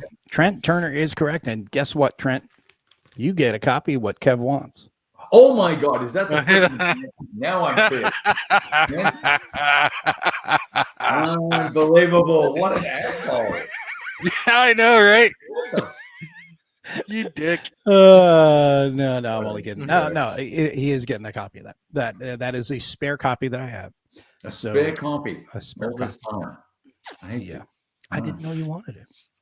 Kev just sat there and said that he wanted it. I know, but I had already committed at that point. Yeah, he always made the what he wanted to do. Like pull another magazine out of his backside. Oh, hey, look, I just happen to have this S&T magazine shoved in my backside. Yeah. So Trent Turner, you said it first. So you go ahead and send me an email, mofantasy@gmail.com, and send me your email or send me your information, your mailing information, and I will get that copy out to you and make sure that it does not go through Austin, Texas first. Yeah, because you may not see it. And Brent, hurry up, read that, play it, and then ship it to me, please. Let's get your shit together. Right. And then Stigler said he had him beat. No fair. Hey man, you already won one. Yes, Stigler did win one. Yes, he did. Yeah. And what was the video that I recently talked about that would be a gift here on the show? And you guys can't answer. I don't even understand the question. Anybody who's been watching my channel will know the video that I'm talking about. There was a video that I did a preview of recently where I talked about it being a giveaway on the channel during this show. That's why I don't understand the question. I watch good channels. Wrong, John. You're just reaching now. No, I actually watched Kev's videos back before I started making my own. Did you really? Big sorry. Yeah. Don't do that. John Kranz wins Penthouse House of Horrors RPG. Ones I watched. Boom. Nope, not Fall Black. See, now I can see who the people that watch the channel are and who are just reaching. That's hilarious. Hey, you can't blame them for guessing. No, of course not. But if they had seen the video, if they'd watched the video, they'd know exactly what I was talking about because I made it very easy. Look, if they're watching the stream right now, they have access to the internet. Flick over to his channel real quick. Very true. I mean, they're on the channel already, so. Ooh, Trent's in Saginaw, Texas. I don't even know where Saginaw. Saginaw, nice. Where is that? Better not go through Austin. Boy, you guys are just reaching. John Sy gets it. Siege of Oregon. You get yourself a copy of that game. Great game. You're going to regret the fact that he won. Nah, he's got a local U.S. It's like a post. What do you call it? Like a PO box. APO, like a APO. Okay, so if you ship it to the PO box, they'll ship it to him. Yep. Eventually, they bundle it all up with other stuff. Now he's gonna have to go buy $400 worth of games so he can get the free game. So that's all part of the thing. So now he can use that to go get more stuff on the big giant Compass game sale. I need to go have another look at the Compass game sale, see if I there's buy even more stuff that I probably won't get to for a while. You can afford that after Christmas? Now I got a question. Shopping, I mean? Dude, I've got a 21, a 20, and a 17-year-old. Christmas is very different. Here's some money. Shut the hell up, right? I mean, it's literally that now. Although we do, the missus is sweet, and she goes and buys some clothes and stuff, but there's not a lot of gifting per se. Dan also got it, but he was a little behind the 8 ball on that one. Yeah, my missus has the tree looking like Santa's friggin' workshop. I mean, just boxes Right. stacked. Anytime the kids mention, anytime from like October on that they say they want something, she's like ordering it for them. Wow. And she's like, yeah, I'm just the like best mommy ever. I made sure they have this and this and this and this whole thing. You've got to put that together because that's from Santa. And I'm like, no, that's Oh my my Christmas gosh, Eve. I remember those days. My wife was awesome like that. She avoided all of the have to construct stuff. Mm. And if it had to be constructed, they probably weren't getting it. So we were lucky that way. But everybody had the batteries not included stuff. Yeah. I got 2 forts and a dollhouse, a Barbie's dream house to put together on Christmas Eve. Well, forts are different because then you get the cool plastic soldiers and put them in, and you have a little battle with the kids. No, exactly. He's going to be having a battle before the kids are up. Like huge box fort, these things they come up with that you can put it together. You know how like some kids will take a cardboard box, they tear it apart and they make, big backyard fort. Same type thing, except made out of like wood, I think. And she got a couple of these kits to put it all together to make it huge for all the kids to run and play in. That and I swear to God, this box is huge. It's a life-size Barbie dream house with a garage that they can park in and like 3 levels. Has to be, he has to put a ping pong table together. Well, that should just be unfolding, right? Most of that should be put together. Maybe screw the legs on. All the screws and the folding bit to the hinges. Ugh. Are you? I'm Mo. We got to wrap this up. She's looking for the light switch for my light when she's wanting to get it off. You wanna bail out? You can. I mean, we're just gonna. Last thing I want to do is say, what did we want to look forward to? What are we looking forward to most in 2022? Yeah, that I already answered that one. That's Core Space, the newest version that's getting released. That's all the way at the top of my list. Big one that I'm excited for. But there's plenty of war games. Hell, I can't even keep track of them. What about not even 1 or 2? What, war games? I mean, there's plenty. Like my stack of shame is extensive, man. I'm still trying to get to Stellar Horizons, and that's been in my stack for 6 months now. Yeah, but he said war games. Well, that's made by Compass. I count it. If it's made by like Compass, if it used to be made by GMT, I counted it as a war game. GMT's kind of steered away from that one. The Admiral Seabass saying, Nate, can you come help me carry it down the basement? He's got a game coming out, Global War 85, that I'm really looking forward to. That looks really awesome. It's like it's like Risk on steroids. More complex. Oh, kind of like that's one that I'm really looking forward to getting a hold of. The round one with World War. Help us out. What you're talking about. It's not World at War. With World the rakes War. and everything, yeah. Yeah. That one. I'm really looking forward to that one coming. It's World War II or World War something. I can't remember the damn name of it. No, it's not the Third World War. It's based on World War II. No, Death Valley expansion. Yeah. Yeah, War Room. Yep. That's it. Yeah, that's it. Joe. Isn't that already out though? It is. It is. They did a second Kickstarter run. I missed the first one. It's a goofy ass game. I'm not sure why you're. Yeah, I kind of just was like, yeah, not interested. It's big and it looks really cool, and it had the rakes. The rakes kind of sold me. That's great. What can I say? Really? You can buy those separately and use them with any game. I wouldn't tell that to anybody. Like, no, I'm proud. Of the rakes. I've always wanted to do that. In the war movie where the general's standing over the table and he's kind of moving the little figures with the rakes.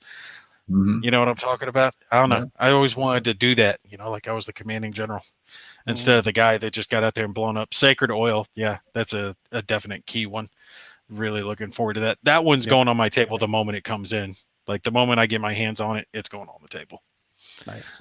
But I am going to an enemy action Kharkov. Yeah, enemy action. Damn, you guys are naming everything.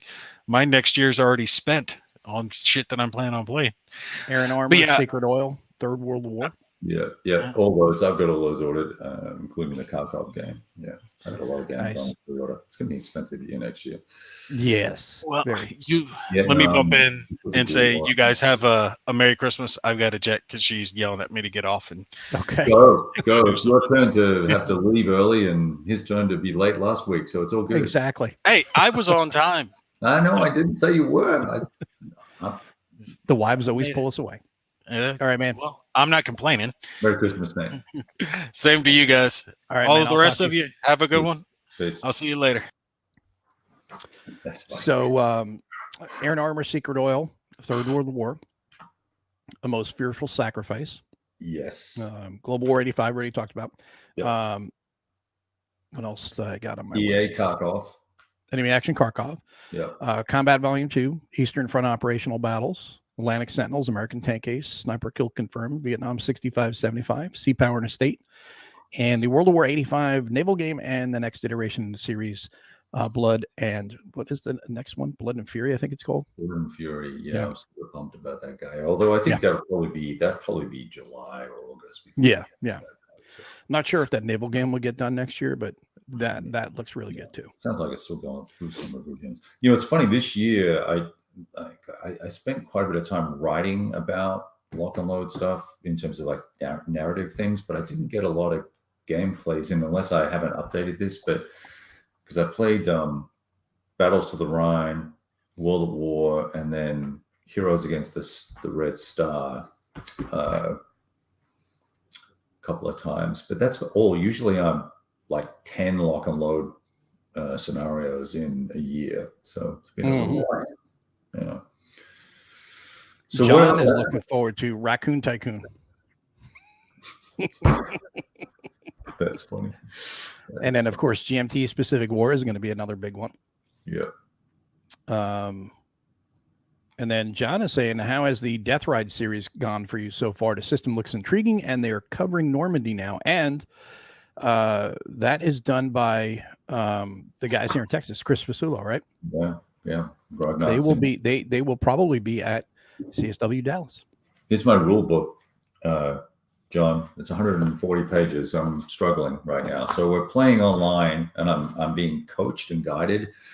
So there's lots of hand holding. I think the rule book needs some work, but it's this combat. Everything works pretty well. Combat, movement, lots and lots of choices to think about things. So you've really got to think about how you want to engage a particular unit and how you want to sort of evolve your tactical plan. Otherwise, you're out of command, or you're out of communications, or your guys are unsupported, and all the rest of it. But so it really makes you think about Overwatch, because you have Overwatch fire and all that sort of stuff. So it's very, very thought-provoking in terms of gameplay. It's kind of like Fabrizio's Under an Iron Sky system, in that it makes you think a lot before you do anything. Yeah, I think his system is a lot cleaner in terms of the rules and the crispness of the wording and stuff like that. So but I think it'll be interesting. There's a lot of math in it too, which is just disappointing, because as soon as you take a suppression, you lose 20% of whatever your movement rate is. Oh, wow, really? Or your combat factor is, and then if you take 2 suppressions, well, then it's 30%, and then three suppressions is 40. So you're doing all this math all the time while you're trying to flip all these suppressions off, and I'm down to 3, now I'm back up to 5, and so it gets a little math heavy for me, just tiring. Absolutely. Yeah. I've got that system, John, and I've tried to tackle a couple of times. It's an odd system in terms of scale and time. I really wanted to like that one. Yeah, I think we've talked about it. Yeah. I think I'd be. I think I could be down with the Death Ride system. Oh, Death Ride. Okay. Yeah, I think I could really get into that system if the counter art was better and the counter format was better. It's a very busy counters and very relatively confusing counter layout. The color coding and stuff is kind of goofy.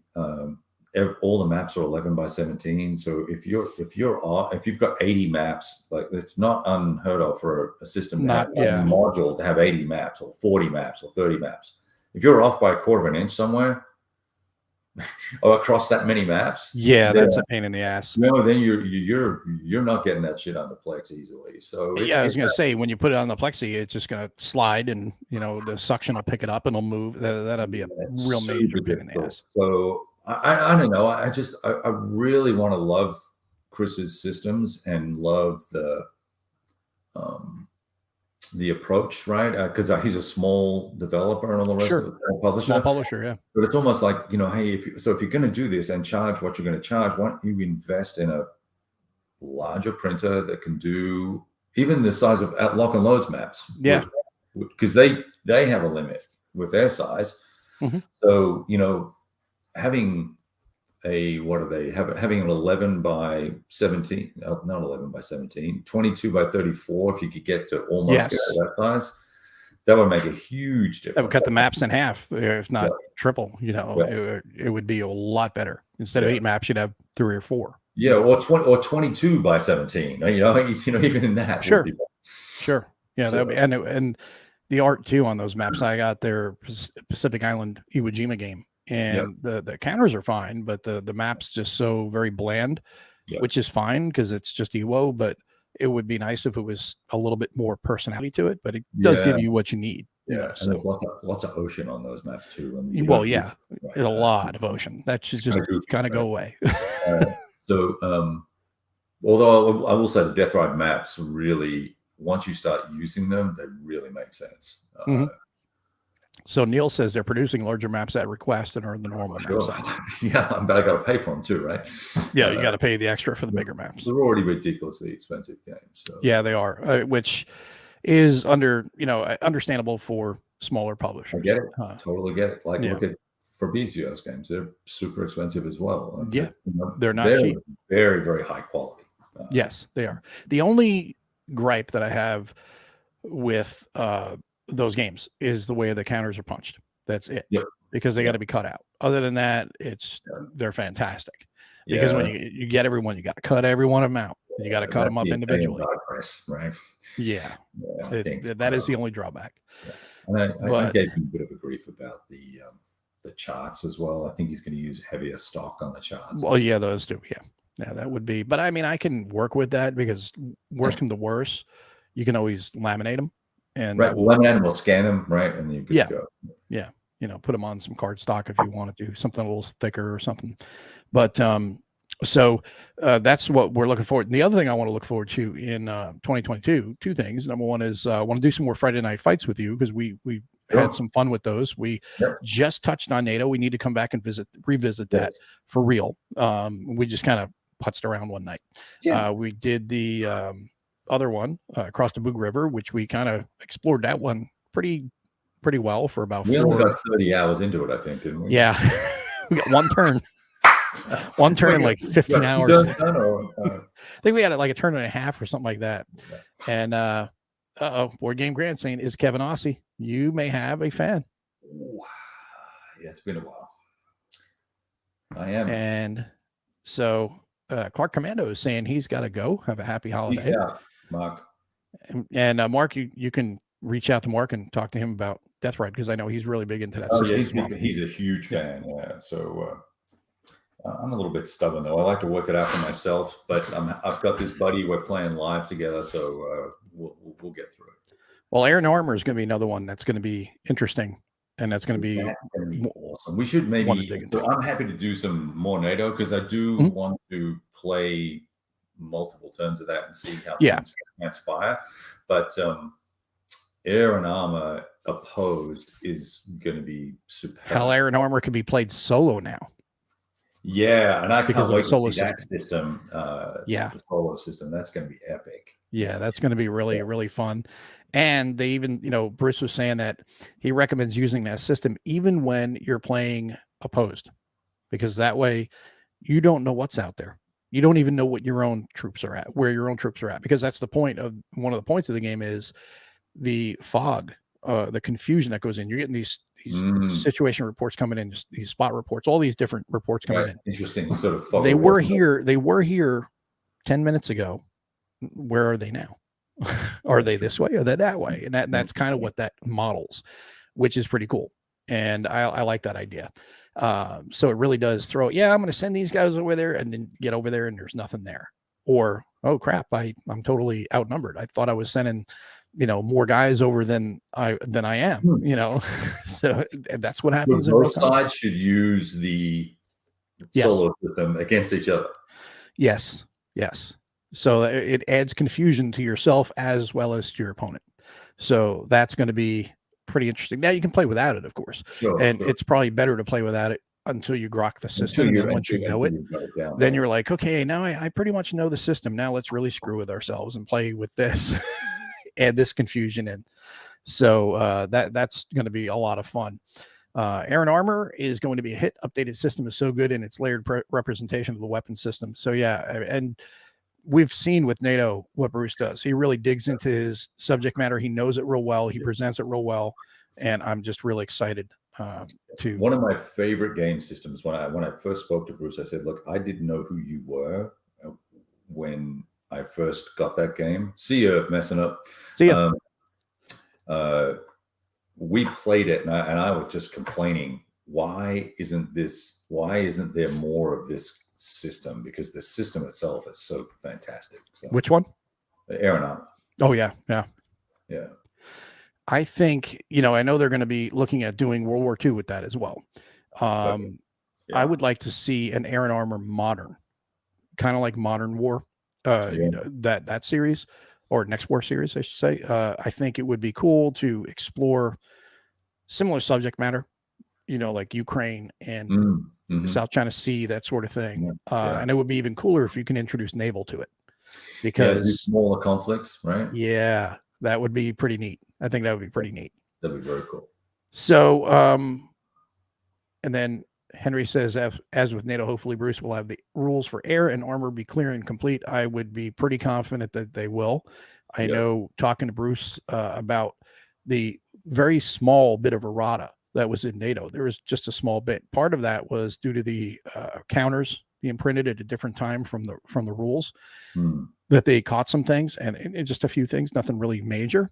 But he was really not happy with the fact that there was even the minor bit of errata that there was. He's very, very stern on himself about making sure that there's little errata. He goes over it very, very tight. So you can be pretty confident that it's going to be minimal. Errata happens. It just happens. So, but I do have one last Santa gift here, Santa Grog gift. Yes. Excellent.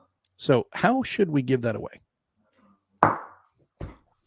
Should we do a hashtag, or should we just have somebody answer a question?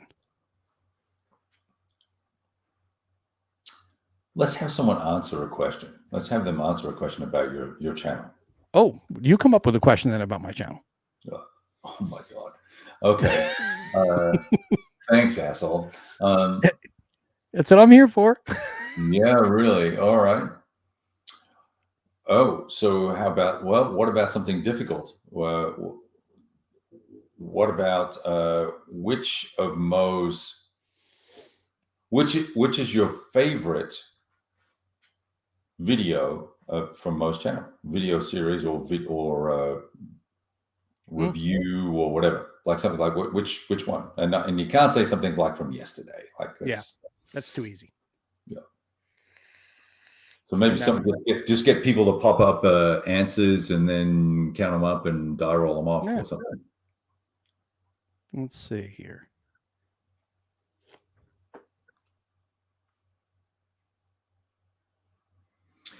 So so the question would be, which video review or shrink rip or playthrough is your favorite from Mo?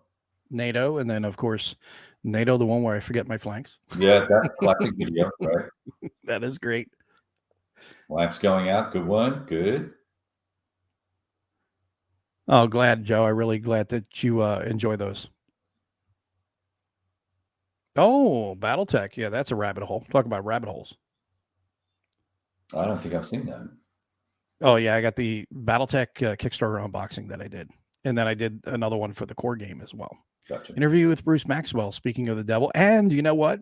If you enjoyed the Bruce Maxwell interview for NATO, stay tuned next month because during the Armchair Dragoons virtual convention, I will be interviewing Bruce again for Air and Armor, and he will also be part of a NATO roundtable that we're going to be doing. Him, Fabrizio, Tony, and a few others. Adam Starkweather. So it should be interesting. Yo, and there's some different opinions there too, amongst that group. Yes, that's what we want to hear. It's like, what are they? What are their design philosophies? What are their approaches? How do they see it differently than each other? How they all see it differently, which I think is kind of neat. Oh, there you go, Blue Water Navy. Blue Water Navy. That's another great one. That's one of the popular ones on my channel. What lances did I get? I got whatever came with the blood named. Oh no, I could pick those. I got mostly clan. Then I got some inner sphere, and then I have the box set as well, the core set, which has inner sphere. So I got a mix of both. Crowbar video, NATO Learn to Play. Very cool. All right, so we're going to stop it right there. Okay, we got to count all these up now and see how many we got. 1, 2, 3, 4, 5, 6,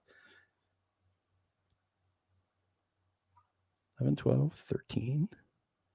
So we got 15.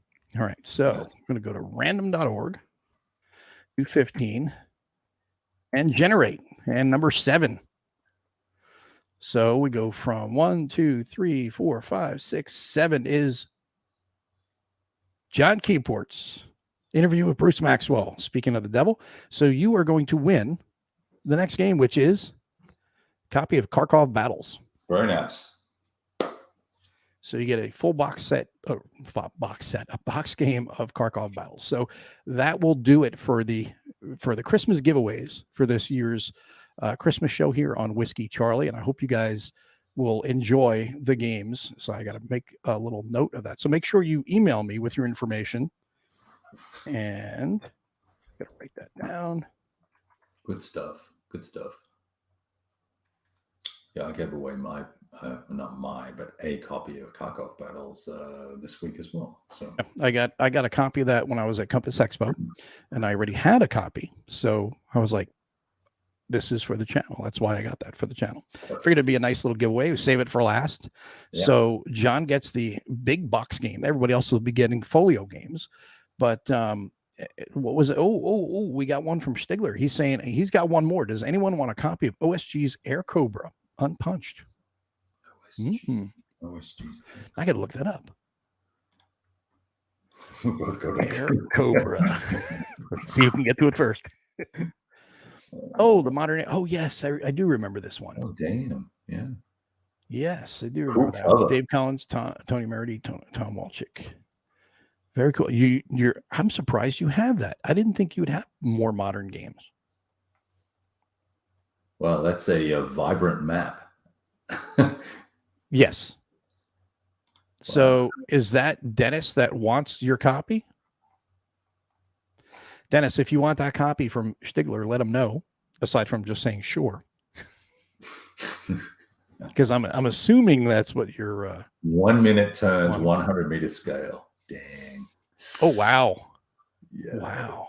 That's gonna be there's one unboxing video. And yeah. Well, the map's not too bad. The map's not too bad. Yeah, it because it's so bright, it all kind of goes together. But it almost looks like more busy. It's a much more busy version of MBT's maps. Yeah. What a tragedy that MBT didn't do real terrain. Yeah, I'm not a fan. So that just rusty color format. Yeah, I'm not a fan of those maps at all. That does look cool. Yeah. I've never seen that before. I'll have to follow that now. Yeah, I'm gonna have to check that out myself because that looks like it looks like it'd be kind of slow, because like you're saying, a scale. Yeah, it would be interesting, but it'd be like almost like you have to work through all of the steps in good detail. Yeah. So it's got nap of Earth counters and so yep. So it does that too. Oh wow, yeah. Rockets and Oh, wow. So Dennis, you need to get in touch with Stigler, and you can get his information, Stig, and that way you can exchange those out. But and that is a very generous of you, Stigler. Really appreciate that. But that is the community we're part of. Everyone wants to make sure that everybody has war games, and we want to spread the love and get everybody playing war games. And as Kev always says, roll dice. So Exactly. but that's going to wrap it up for our Christmas show this year. And we really appreciate everybody joining in. And we appreciate you guys checking us out during the year, all our channels, as well as coming on and joining us during Whiskey Charlie. We really appreciate the support. And John, thanks again for your support. It's very generous of you as well early in the show. I will make sure that I split that penny between Nate and Kev. Yeah, so I'll send him a check. Yes, you send me a check for half a penny. That'd be awesome. But yeah, I hope everybody has great holidays. Merry Christmas and Happy New Year, and look forward to more stuff coming up next year. We're going to be sometime soon. We're going to work out with the War Room guys to play that game, the Smack Talk game, the Whiskey Charlie After Dark. It will be very much an After Dark game because it will be adult language, adult beverages as we nuke each other into oblivion for Battle of Armageddon, and we'll have a lot of fun doing that. I think it'll be pretty cool. Yeah, so, look forward to it. So it should be a lot of fun. And again, everybody, really appreciate your support. And we look forward to seeing you guys again next year. Have a great night, everybody. Merry Christmas. Good night.